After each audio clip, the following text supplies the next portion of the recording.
दोस्तों नमस्कार। भारत की राजनीति में किसानों की बहुत बड़ी भूमिका है। किसान अपने आप में बहुत बड़ा वोट बैंक है। किसान अपने आप में इकोनॉमी के लिए बहुत इंपॉर्टेंट एक एंटिटी है। अनफॉर्चुनेटली जब से भारत आजाद हुआ है, किसानों के लिए जो फंडामेंटल काम करना चाहिए था वो हम लोगों ने नहीं किए। यही कारण है कि इतना बड़ा देश होने के बाद भी आज किसान गरीब है, क्योंकि किसान जो प्रोडक्शन करता है, जो वो आउटपुट लेके आता है, हमारी जो प्रोडक्टिविटी है वो वर्ल्ड क्लास नहीं है, हमारी जो क्वालिटी है वो वर्ल्ड क्लास नहीं है। और यही कारण है कि किसान को उसके दाम सही नहीं मिल पाते। और दूसरा, भारत में जो बिचौलिया तंत्र है उसको लीगल जस्टिफिकेशन दिया हुआ है, जिसको आप एपीएमसी बोलते हैं। भारत में किसान जो अपना उत्पाद पैदा करता है वो अपना उत्पाद डायरेक्ट कंज्यूमर को जाके नहीं बेच पाता, या अगर आप और हम ऐसे कंज्यूमर हैं वो सीधा जाके किसान से माल खरीदना चाहें वो नहीं खरीद पाएगा। भारत सरकार का ये मानना है कि जब तक बीच में बिचौलिया नहीं होगा तब तक किसानों के हित को बचाना मुश्किल है।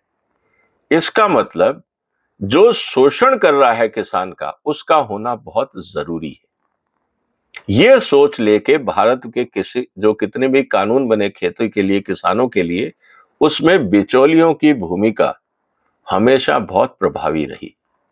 और यही कारण है कि बिचौलिए अमीर होते गए और किसान गरीब होता गया।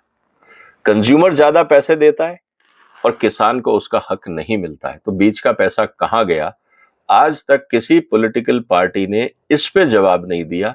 अपने मैनिफेस्टो में इस बात को नहीं कहा कि जो बिचौलिया तंत्र है, जो किसानों तक पूरा पैसा जो कंज्यूमर दे रहा है वो नहीं पहुंचने दे रहा है, हम उसमें सुधार करेंगे। क्योंकि वो बिचौलिया तंत्र जो है वो फाइनेंशियली बहुत पावरफुल है। जब वो फाइनेंशियली पावरफुल है तो वो पॉलिटिकली इन्फ्लुएंशियल भी है। इसीलिए किसी भी पॉलिटिकल पार्टी की हिम्मत नहीं होती कि उस बिचौलिया तंत्र को तोड़ा जाए, उस पर कंट्रोल बनाया जाए, उस पर कानून बनाया जाए। किसी की हिम्मत नहीं है। तो फिर कांग्रेस ने किसानों के लिए अपने मैनिफेस्टो में क्या कहा, आज हम इसकी चर्चा करेंगे और देखेंगे कि किस तरह से कांग्रेस ने किसानों को लुभाने के लिए जो वादे किए, क्या उनमें तथ्य है। और दूसरे सबसे बड़ी बात कि जो किसानों के आंदोलन के समय सवाल उठे थे, क्या कांग्रेस ने उनके जवाब दिए, या कांग्रेस ने भी ये माना कि जो भारतीय जनता पार्टी की सरकार ने काम किए थे वो सही थे। आज सभी की इन्हीं बातों पे हम चर्चा करेंगे, इसलिए इस वीडियो को आप शेयर कर लीजिए, इस चैनल को सब्सक्राइब कर लीजिए अगर अभी तक नहीं किया है। दोस्तों, कांग्रेस का जो मैनिफेस्टो है वो क्या बोलता है, मैं किसानों के मुद्दों के लेके आ रहा हूं, क्योंकि किसानों का वेलफेयर, किसानों के हित में क्या हो, ये मेरा एक फेवरेट टॉपिक है, फेवरेट सब्जेक्ट है। लेकिन जिस तरह से हम इस देश में किसानों के लिए बात कर रहे हैं, उससे शायद किसानों का भला नहीं होगा। ये मेरी मान्यता पहले भी थी और अब जो मैनिफेस्टो देख रहा हूं, इससे भी ये पता लगता है कि ये लोग किसानों के हितैषी नहीं है। ये आज भी बिचौलिया तंत्र को बचाने के प्रयास में है। पहला एजेंडा क्या है कांग्रेस का किसानों के लिए? Congress will give a legal guarantee to the minimum support price announced by the government every year as recommended by Swaminathan commission. मैं हर बार इस बात को कह चुका हूं, मेरा एक वीडियो है कि स्वामीनाथन कमीशन आयोग की जो एमएसपी की रिकमेंडेशन है वो किसानों को और देश को बर्बाद कर देगी। आप उसको देख सकते हैं। ब्रीफ में भी मैं यहां चर्चा कर सकता हूं कि जो स्वामीनाथन आयोग है वो क्या बोलता है कि जितनी लागत है उस पर 50% किसान को मिलना चाहिए। अब मुझे दोस्तों एक बात बताइए कि जितना मैं लागत लगाऊंगा, मतलब जितना मैं इनएफिशिएंट हूंगा, मैं पुराने बीज का इस्तेमाल कर रहा हूं, टेक्नोलॉजीज का इस्तेमाल नहीं कर रहा हूं, मेरी कॉस्ट ऑफ प्रोडक्शन बढ़ रही है, आप लेबर कॉस्ट बढ़ाए जा रहे हो, मेरी कॉस्ट जो पहले 100 रुपए थी अब 200 हो गई, और मैं और भी नालायक किसान हूं, मैं खेत पे ध्यान ही नहीं देना चाहता हूं, मेरी लागत हो गई 250 रुपए या 300 रुपए, तो 50% उस पर मुझे एमएसपी मिलना चाहिए। आइडियोलॉजिकली मैं बात कर रहा हूं। अगर मैं एफिशिएंट किसान हूं, मैं बिजली का कम इस्तेमाल कर रहा हूं, पानी का कम इस्तेमाल कर रहा हूं, खाद बराबर डाल रहा हूं, बीज जितनी जरूरत है उतने डाल रहा हूं, प्रिसीजन से काम कर रहा हूं, एफिशिएंसी से काम कर रहा हूं, मेरी कॉस्ट ऑफ प्रोडक्शन 200 रुपए, जो इनएफिशिएंट है उसकी कॉस्ट ऑफ प्रोडक्शन 300 रुपए है। अब स्वामीनाथन साहब ये बोलते हैं कि प्रोडक्शन के हिसाब पे 50% जोड़ दो। इसका मतलब जो एफिशिएंट किसान है उसको मिलेगा 100 रुपए प्रीमियम, और जो इनएफिशिएंट किसान है उसको मिलेगा 150 रुपए का प्रीमियम। ये है स्वामीनाथन फॉर्मूला। अब मुझे एक बात बताइए, कौन किसान चाहेगा कि देश में कॉस्ट ऑफ प्रोडक्शन कम हो? अगर कॉस्ट ऑफ प्रोडक्शन कम होगी तो एमएसपी कम करनी पड़ेगी, और जब एमएसपी कम होगी तो उतना प्रॉफिट मार्जिन कम हो जाएगा। तो मुझे बताइए, क्या ये लॉजिकल फॉर्मूला है जो स्वामीनाथन ने दिया है? दूसरी बात, इसमें कहीं क्वालिटी की चर्चा नहीं। एमएसपी किसको मिलेगा? ए ग्रेड को, बी ग्रेड को, सी ग्रेड को, या सबको? जैसे ही आप ग्रेडिंग करेंगे किसानों का एक्सप्लॉयटेशन बढ़ जाएगा। किसान ए ग्रेड माल लेके जाएगा मंडी में, व्यापारी बोलेगा मेरे को तो यार बी ग्रेड दिख रहा है, मैं तो तेरे को एमएसपी नहीं दे सकता। वो किसान से सस्ते दाम पे खरीदेगा और फिर आगे जो व्यापारी है उसको दोबारा अपनी मनमर्जी से बेचेगा। अब सवाल इस बात का है कि किसका फायदा हुआ। रही बात गारंटी की, एमएसपी की गारंटी दी जाएगी। भारत का संविधान बोलता है कि देश में सारे नागरिक, सारे किसान समान हैं। आपने जो एमएसपी घोषित करी है करीब 23-24 फसलों की, वो तो बेसिकली या तो फूड ग्रेन्स हैं या कमर्शियल क्रॉप है। उसमें हॉर्टिकल्चर नहीं है, पूरा फल सब्जियां उससे बाहर है, पूरा पशुपालन उद्योग उससे बाहर है, पूरा मत्स्य उद्योग उससे बाहर है, पूरा मेडिसिनल प्लांट उससे बाहर है, पूरी फ्लोरिकल्चर उससे बाहर है, पूरा मसाले और प्लांटेशन, टी, कॉफी सब उससे बाहर है। तो क्या पूरा देश सिर्फ दाल चावल वालों को पैसे देगा? पहली बात। क्या बाकी देश के किसान नहीं है? दूसरी बात। अब जो किसान हैं, अगर आप किसानों को बराबर समझते हो तो सबको देना होगा। अगर आप सबकी बात करते हो तो आज की रकम के हिसाब से ये बनता है करीब 40 लाख करोड़ के आसपास हिंदुस्तान में खेती का प्रोडक्शन होता है, मतलब एग्रीकल्चर एंड लाइव स्टॉक मिला के। अब आप एमएसपी की गारंटी दे रहे हो, एमएसपी की गारंटी देते ही व्यापारी कहेगा मैं तो किसान से नहीं खरीदता, सरकार को खरीदने दो, जब मेरे को जरूरत होगी तब मैं खरीद लूंगा जाके सरकार की दुकान से। अब मुझे बताइए कौन जाएगा मंडी? मैंने अपनी जिंदगी में रोज 2-2, 3-3 हजार टन सोयाबीन खरीदा जब मैं ऑयल सीड प्रोसेसिंग बिजनेस संभालता था। उस स्थिति में क्या होता था, हम दौड़ के मंडी जाते थे, जब रेट सही मिलता था, क्वालिटी सही मिलती थी, हम लोग माल खरीदते थे। अब सरकार ये कह देगी कि साहब ऐसा है कि अब एमएसपी के नीचे आप खरीद नहीं सकते। हम कहेंगे बहुत अच्छी बात है सर, हम मंडी क्यों जाएं, हम घर में बैठेंगे आराम से बैठेंगे, क्योंकि सरकार ने गारंटी दी है तो सरकार को खरीदना पड़ेगा। जब सरकार एमएसपी पे खरीद लेगी तब मैं जाके सरकार से खरीद लूंगा एमएसपी पे। तो मेरे क्या फायदा हुए? मेरे को अपना स्टाफ नहीं भेजना, मेरे को क्वालिटी चेक नहीं करना, मेरे को अपनी कैश फ्लो मैनेज करना आसान हो जाएगा, मेरे को जितनी जरूरत है उतना खरीदूंगा। अभी मैं सीजन में जाके 6-6 महीने के लिए स्टॉक करता था माल को, क्योंकि मुझे लगता था कि क्वालिटी है कमजोर भी है या मॉइस्चर ज्यादा भी है, लेकिन सस्ते में मिल रहा, मैं ले लूंगा। जब वो आपने बाजार के मार्केट फोर्सेस को बंद कर दिया, क्वालिटी पे आपने ध्यान नहीं दिया, तो मैं क्यों लूंगा? फिर तो मैं आराम से फैक्ट्री में बैठूंगा, मेरे को 2 ट्रक माल चाहिए, मैं 2 ट्रक एफसीआई से या नेफेड से ले लूंगा। मेरे को 10 चाहिए, मैं 10 ले लूंगा। तो उठाना किसको पड़ा मंडी में? किसानों का माल सारा उठाएगी सरकार। सरकार उठा के क्या करेगी? विजय सरदाना या बाकी व्यापारियों को बेचेगी जो उनके पास जाएगा। जब वो जाएगा तब सरकार किस रेट पे बेचेगी? एमएसपी के ऊपर कितना? फिर मैं कंपेयर करूंगा अंतरराष्ट्रीय बाजार से। अंतरराष्ट्रीय बाजार में आज मक्का मिल रहा है सपोज 13-14 रुपए किलो, एमएसपी है 20 रुपए किलो। अगले 5 साल में आप हर 1 रुपए बढ़ा पे जाओगे तो एमएसपी हो जाएगी मक्के की मान लो 25 रुपए। अंतरराष्ट्रीय बाजार में पिछले 10 साल में मक्के का रेट कांस्टेंट है, कुछ नहीं बढ़ा। तो अंतरराष्ट्रीय बाजार में मक्का मिल रहा है 14 रुपए, देश में मक्का मिल रहा है 25 रुपए। मैं कस्टम ड्यूटी दे के भी अगर मक्का खरीदूंगा तो भी सस्ता पड़ेगा। फिर किसान का माल कौन खरीदेगा?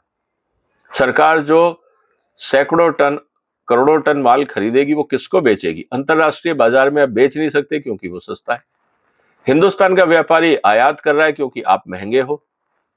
फिर सरकार को माल बेचने के लिए सब्सिडी देनी पड़ेगी। तो पहले आप खरीदने में सब्सिडी दो, सब्सिडी का मतलब पहले आप एमएसपी किसान को दो, फिर एफसीआई का कॉस्टिंग ये कहता है कि 30 से 40% खर्चा आता है माल खरीद के वापस डिस्ट्रीब्यूट करने में।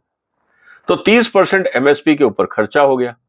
और जब मैं एमएसपी का माल खरीदने जाऊंगा एफसीआई से या नेफेड से, तो मैं तो कहूंगा आप एमएसपी पे दो, ऊपर का खर्चा मैं क्यों दूं? तो सरकार को पूरा सब्सिडी देना पड़ेगा। मतलब 40 लाख, अगर मान लीजिए, अब आप कहेंगे कि 40 लाख करोड़ क्यों? क्योंकि यही किसान पहुंच जाएंगे सुप्रीम कोर्ट कि साहब सरकार सिर्फ अनाज वालों को पैसा दे रही है, हम भी तो किसान हैं, हमारी फल सब्जी का पैसा क्यों नहीं दे रहे? अंडे मुर्गी का पैसा क्यों नहीं दे रहे? दूध मीट का पैसा क्यों नहीं दे रहे? सरकार मीट खरीदेगी, क्या होगा? ये समझ ही नहीं रहे हैं इन्होंने क्या किया।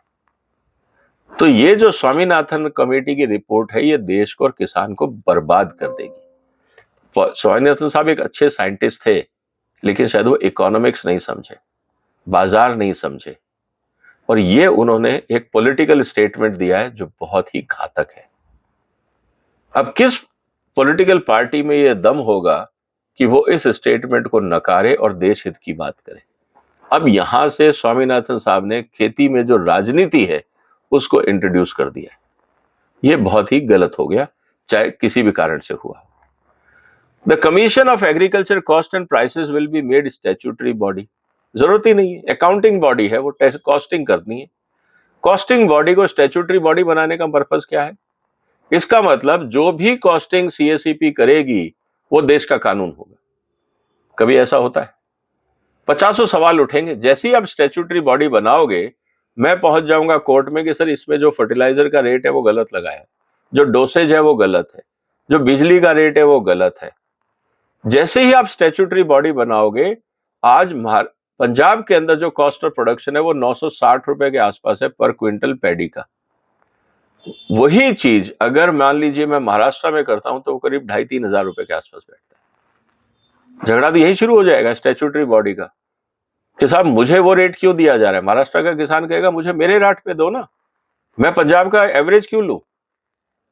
और पंजाब वाला कहेगा जी मुझे आप एवरेज पे दो, मुझे आप देश से अलग क्यों कर रहे हो? मैं भी तो देश का हिस्सा हूं, तो जो देश में सबको मिल रहा है मुझे भी मिलना चाहिए।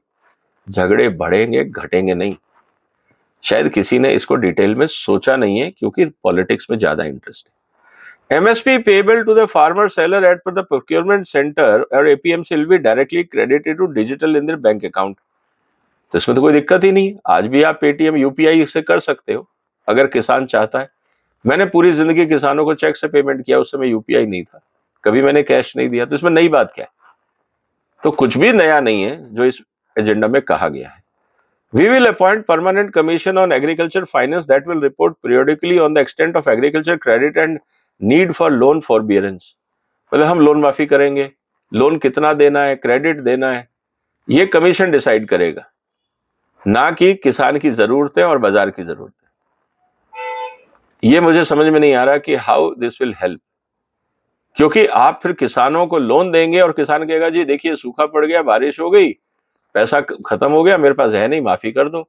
ये पॉलिटिकल एजेंडा बन जाएगा, हिंदुस्तान के बैंक बर्बाद हो जाएंगे। कांग्रेस को सिर्फ राजनीति करनी है, बैंकों को नहीं बचाना है। Crop insurance will be made farm and farmer specific. Premium will be charge from the farmer according to the sum insured and all claims will be settled within 30 days। Interesting चीज है। आज भी बहुत सारी crop में ऐसा है कि वहां पे इंश्योरेंस पॉलिसी है, किसान नहीं लेता क्योंकि उनको लगता है कि प्रीमियम बहुत ज्यादा है। और दूसरी बात, प्रीमियम देने के बाद भी कोई गारंटी नहीं है कि सेटलमेंट हो। कारण बहुत सिंपल है कि जब आप फार्म स्पेसिफिक और फार्मर स्पेसिफिक बात कर रहे हैं तो इसका मतलब हर इंडिविजुअल फार्म का जीपीएस टैगिंग होगा और सैटेलाइट मॉनिटरिंग होगी। क्या पॉसिबल है? सूखा पड़ा है, एक किसान के खेत में सूख गया, पड़ोस का किसान खेत ठीक है और किसान ने पानी डाला ही नहीं, उसने जानबूझ के फसल सुखा दी, कभी कीड़ा लग गया या मेरी फसल सूख गई। अब आप क्या झगड़ा करोगे? किसकी गलती है?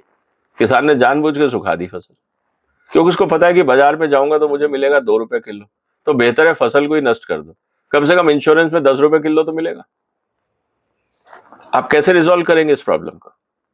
किसान भी इंटेलिजेंट है, उसको भी पता है, वो भी कहीं ना कहीं बढ़िया बुद्धि रखता है जब उसकी बात आती है। उसको भी पता है कि अपने हित के लिए कैसे खेल खेला जाता है। किसान इतना मूर्ख नहीं है जितना आप और हम समझने की कोशिश करते हैं। In consultation with farmer organization, we will make available to the farmer 3 avenues for sale of agricultural produce. कौन सी? रेगुलेटेड मार्केट जो ऑलरेडी एपीएमसी है, ई मार्केट जो ऑलरेडी मोदी सरकार ने शुरू कर दिया, and freedom to sell at farm gate. ये तो एग्जैक्टली वही है जो 3 किसान कानून थे। इसका मतलब कांग्रेस ने इस बात को मान लिया कि जो 3 कानून मोदी सरकार लाई थी वो सही थे। मैनिफेस्टो में उन्होंने एक्नॉलेज कर लिया इस बात को, क्योंकि झगड़ा किस बात का था कि किसान फार्म गेट पे माल बेचेगा, जिसको चाहेगा बेचेगा, जहां चाहेगा बेचेगा। तो यही तो मोदी सरकार कह रही थी, लेकिन उसके खिलाफ आंदोलन हुआ, कांग्रेस ने उस आंदोलन का सपोर्ट किया। इसका मतलब ये बात तो अब क्लियर हो गई है कि जो 3 कृषि कानून मोदी सरकार लाई थी वो किसानों के हित में थे, वो काले कानून नहीं थे। वो सिर्फ काले कानून एक ही ग्रुप के लिए थे, वो थे बिचौलिया तंत्र, जो एपीएमसी में बैठ के कमीशन चाहता है। वो नहीं चाहता एपीएमसी के अलावा और कोई बाजार खुले।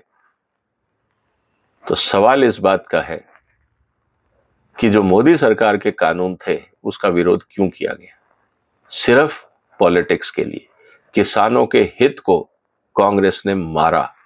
किसानों ने, उस समय कांग्रेस की सरकार थी, किसानों का सबसे बड़ा दुर्भाग्य ये रहा कि कांग्रेस ने जो 3 कानून किसानों के हित में थे उसको फेल किया बिकॉज ऑफ पॉलिटिक्स, और आज अपनी राजनीति के लिए उन्हीं कानूनों को सामने लाने का प्रयास किया जा रहा है। इससे बड़ा दुर्भाग्य और क्या हो सकता है? We will establish farmers retail market in large villages and small town to enable farmers to bring their produce and sell the same to the consumers.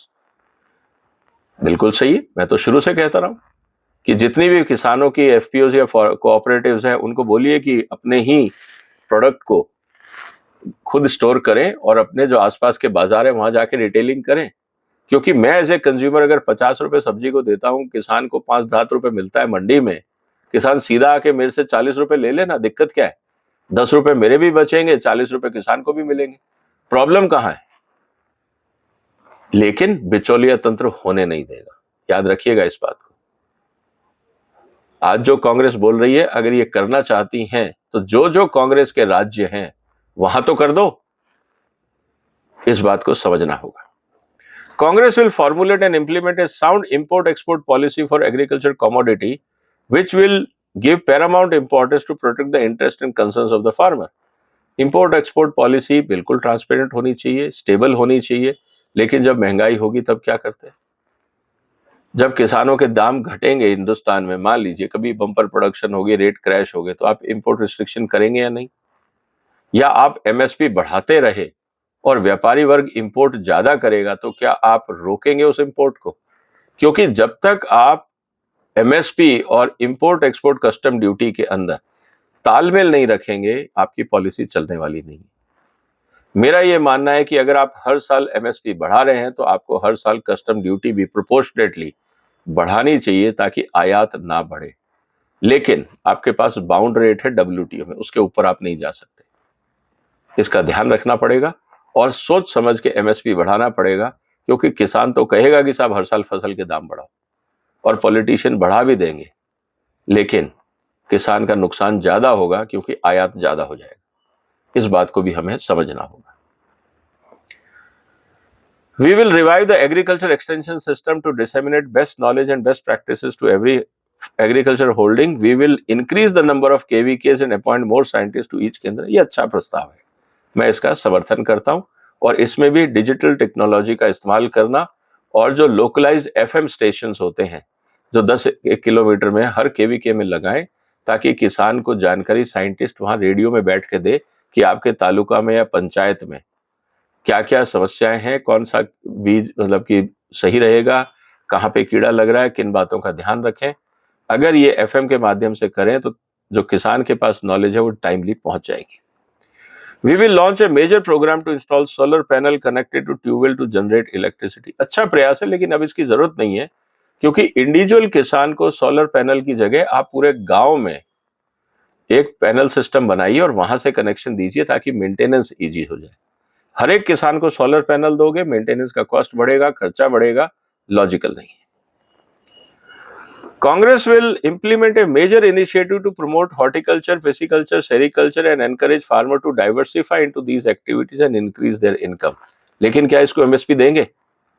यहां कांग्रेस खामोश क्यों है? क्या ये जो एक्टिविटीज आप डाइवर्सिफिकेशन में ला रहे हैं, क्या इनकी एमएसपी दी जाएगी? कांग्रेस इसको भी क्लैरिफाई करे तो बात समझ में आती है।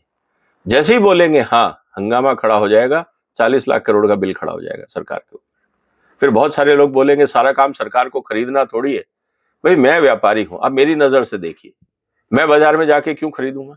पहले सरकार को खरीदने दो सारा माल, फिर मैं सरकार से खरीद लूंगा। ले मैं तो एमएसपी पे ही है ना, तो मैं सरकार के माध्यम से एमएसपी पे ले लूंगा। मैं मंडी जाके व्यापारियों के साथ, किसान के साथ मगजमारी क्यों करूं?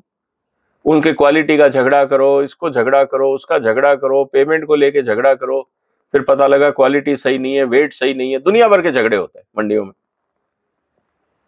अब सवाल यह है कि जब नेफेड या एफसीआई ले लेगी तो स्टैंडर्डाइज है, ऑफिशियल वे में काम होगा, क्वालिटी चेक होगी, वेइंग स्केल ढंग से चेक होगा, माल प्रॉपर गोडाउन में पहुंच जाएगा, मुझे स्टाफ रखना ही नहीं।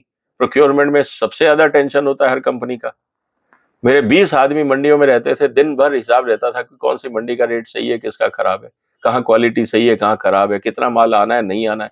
दिन भर आधा दिन किसी भी एग्रीकल्चर कंपनी में प्रोक्योरमेंट डिपार्टमेंट का सिर्फ कोऑर्डिनेशन में निकलता है कि कहां से कितना माल लेना है। वो सब खत्म।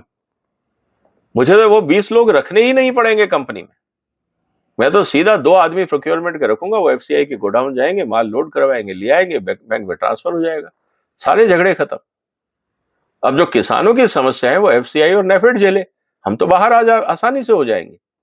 लोग इस बात को समझते ही नहीं कि ये भी कॉस्ट होती है कंपनी की, सिर्फ बाजार की कॉस्ट नहीं होती, मैन पावर कॉस्ट है, लॉजिस्टिक्स कॉस्ट है, इंफॉर्मेशन कॉस्ट है। तो जो लोग व्यापार नहीं करते वो ये बारीकियां शायद नहीं समझ पाएंगे। We will double the value of output in dairying and poultry in 5 years। आज तो रेट मिल नहीं रहा किसानों को, ना डेयरी वाला किसान खुश है ना पोल्ट्री वाला। कॉस्ट ऑफ प्रोडक्शन से नीचे उनको माल बेचना पड़ रहा है। आप प्रोडक्शन डबल करोगे तो बेचोगे किसको? पहली बात। दूसरी बात, आज भी पशुपालन में आपके पास 40% से लेकर 60% चारे की कमी है। आप प्रोडक्शन डबल करोगे तो चारा कहां से लाओगे?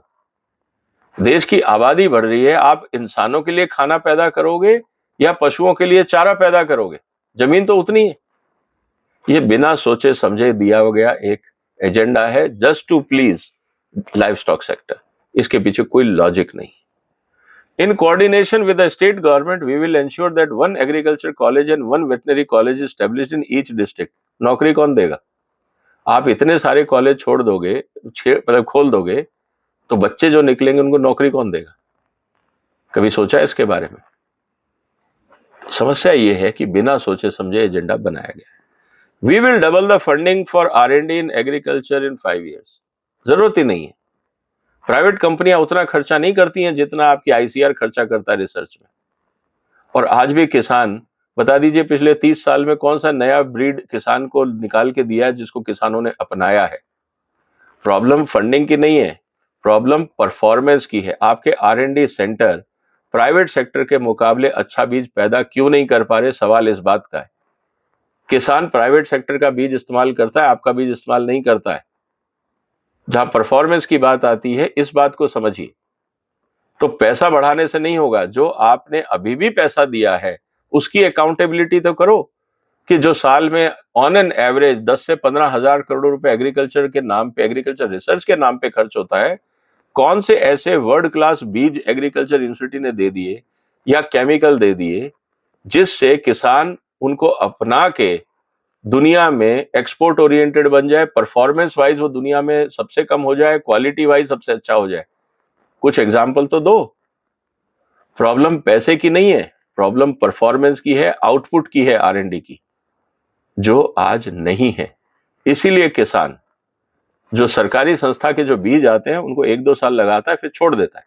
उसको लगता है कि इसमें परफॉर्मेंस नहीं है, फिर प्राइवेट में चला जाता है। इसीलिए जो प्राइवेट सेक्टर की सीड कंपनियां वो ग्रो कर रही हैं और सरकारी संस्थाएं खर्चा कर रही हैं लेकिन आउटपुट नहीं दे रही। इस पे प्राइम मिनिस्टर ऑफिस को सीरियसली बैठना पड़ेगा कि हमारी एग्रीकल्चर R&D इतनी नॉन परफॉर्मर क्यों है। हम बार बार ग्रीन रेवोल्यूशन का उदाहरण दे के अपनी फीट थपथपाते रहते हैं, उसको भूल जाइए। पिछले 10 साल का हिसाब करिए कि पिछले 10 साल में क्या हुआ। जब भी हम एग्रीकल्चर रिसर्च की परफॉर्मेंस की बात करते हैं तो लोग सीधा 1960 में 65 में पहुंच जाते हैं। देखिए जी, हमने उस समय ग्रीन रेवोल्यूशन किया, वो भी बोरोड सीड थे। नॉर्मन बोरलॉग की टेक्नोलॉजी को आपने स्प्रेड किया था, उसमें एक्सटेंशन का काम किया था आपने, ब्रीडिंग नहीं की थी, ब्रीड को मल्टीप्लाई किया था। ये बात हमें समझनी होगी। तो इस बात को जब तक हम नहीं समझेंगे, हम एग्रीकल्चर को ध्यान से नहीं देख पाएंगे। तो दोस्तों, ये थे मुद्दे कांग्रेस के एग्रीकल्चर को लेके, जो मुझे लगा कि ये मेरा एक फेवरेट सब्जेक्ट है जिसके बारे में मैं आपसे चर्चा करूं।